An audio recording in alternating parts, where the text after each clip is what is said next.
بسم اللہ الرحمن الرحیم۔ تمام دیکھنے اور سننے والوں کو السلام علیکم۔ ایک دن نماز عصر کے بعد رسول خدا صلی اللہ علیہ وآلہ وسلم صحابہ کرام کے ساتھ تشریف فرما تھے کہ ایک بوڑھا بوسیدہ کپڑا پہنے ہوئے کمزوری کی حالت میں وارد ہوا۔ اس کے آثار سے لگ رہا تھا کہ وہ بھوک کی حالت میں کافی طولانی راستہ طے کر کے آیا ہے۔ اس نے عرض کیا، یا رسول اللہ صلی اللہ علیہ وآلہ وسلم، میں ایک پریشان حال انسان ہوں، آپ مجھے بھوک عریانی اور مشکلات سے نجات دلائیے۔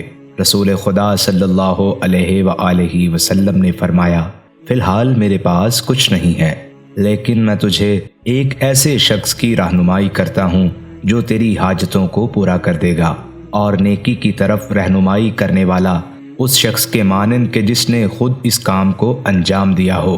اس کے بعد حضرت صلی اللہ علیہ وآلہ وسلم نے جناب بلال رضی اللہ تعالی عنہ کو حکم دیا کہ اس بوڑھے کو در فاطمہ پر لے جائیں۔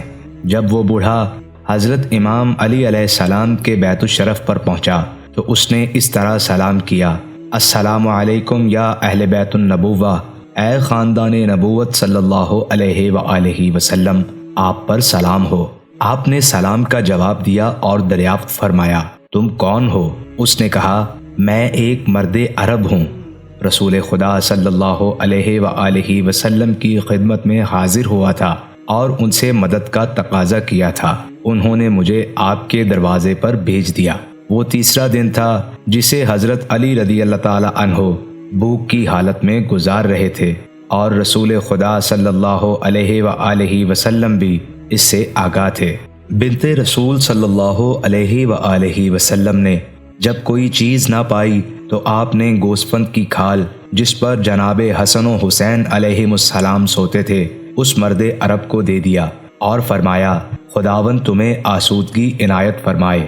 بوڑھے نے کہا، اے بنت رسول صلی اللہ علیہ وآلہ وسلم، میں بھوک سے بے حال ہوں اور آپ مجھے گوسفند کی کھال عطا کر رہی ہیں۔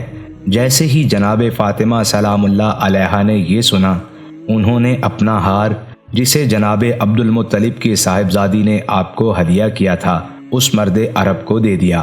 وہ بوڑھا ہار لے کر مسجد میں آتا ہے۔ اس نے دیکھا کہ رسول خدا صلی اللہ علیہ وآلہ وسلم اپنے اصحاب کے درمیان تشریف فرما ہے۔ اس نے عرض کیا، یا رسول اللہ صلی اللہ علیہ وآلہ وسلم، آپ کی بیٹی نے مجھے یہ ہار عطا کیا ہے اور فرمایا ہے کہ میں اسے بیچ دوں، ممکن ہے خداوند عالم میرے کاموں میں وسعت عطا فرمائے۔ حضرت صلی اللہ علیہ وآلہ وسلم رونے لگے اور فرمایا، کیوں کر خدا وسعت اور راحت نہ دے جبکہ اولین و آخرین کی عورتوں میں سب سے بہتر خاتون نے تجھے اپنا ہار عطا کیا ہے۔ جناب عمار رضی اللہ تعالی عنہ نے عرض کیا، کیا آپ صلی اللہ علیہ وآلہ وسلم اجازت دیتے ہیں کہ میں اس ہار کو خرید لوں؟ حضرت صلی اللہ علیہ وآلہ وسلم نے فرمایا، اس ہار کو خریدنے والے کو خداوند عالم جہنم سے دور رکھے گا۔ جناب عمار یاسر رضی اللہ تعالی عنہ نے مرد عرب سے کہا کہ اس ہار کو کتنے میں بیچو گے؟ انہوں نے کہا، اتنی قیمت میں بیچوں گا کہ کھانا کھا کر سیر ہو سکوں، پہننے کے لیے ایک یمانی ردا خرید سکوں، اور کچھ دینار جسے میں واپسی پر خرچ کر سکوں۔ جناب عمار رضی اللہ تعالی عنہ نے کہا، میں اس ہار کو 200 درہم میں خریدوں گا اور تجھے روٹی اور گوشت سے سیر کروں گا، اوڑھنے کے لیے یمانی ردا بھی دوں گا اور اپنے اونٹ سے تجھے تیرے گھر تک پہنچاؤں گا۔ جناب عمار رضی اللہ تعالی عنہ کے پاس جنگ خیبر کے مال غنیمت میں سے جو کچھ بچا تھا بوڑھے کو اپنے گھر لے گئے اور جو وعدہ کیا تھا وفا کر دیا۔ مرد عرب دوبارہ حضرت صلی اللہ علیہ وآلہ وسلم کی خدمت میں حاضر ہوا۔ آپ صلی اللہ علیہ وآلہ وسلم نے فرمایا، کیا تو نے لباس لے لیا اور سیر ہو گیا؟ اس نے عرض کیا، ہاں یا رسول اللہ صلی اللہ علیہ وآلہ وسلم، اور میں بے نیاز بھی ہو گیا۔ جناب عمار رضی اللہ تعالی عنہ نے ہار ایک چادر یمانی میں رکھ کر اپنے سہم نامی غلام کو دیا اور کہا کہ اسے رسول خدا صلی اللہ علیہ وآلہ وسلم کی خدمت میں لے جاؤ، اور میں نے تم کو بھی رسول خدا صلی اللہ علیہ وآلہ وسلم کو بخشا۔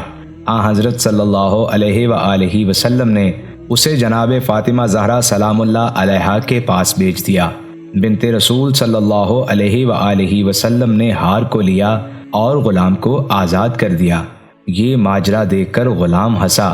جناب فاطمہ رضی اللہ تعالی عنہا نے اس کی ہنسی کا سبب دریافت فرمایا تو اس غلام نے کہا، میں اس ہار کی برکتوں پر ہنس رہا ہوں کہ اس نے ایک بھوکے کو سیر کر دیا، ایک فقیر کو بے نیاز بنا دیا، ایک برہنہ کو لباس عطا کیا، ایک غلام کو آزاد کرایا اور دوبارہ اپنے اصل مالک کے پاس واپس آ گیا۔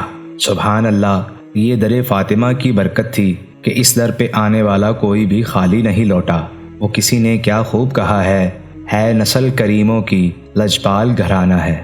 سبحان اللہ۔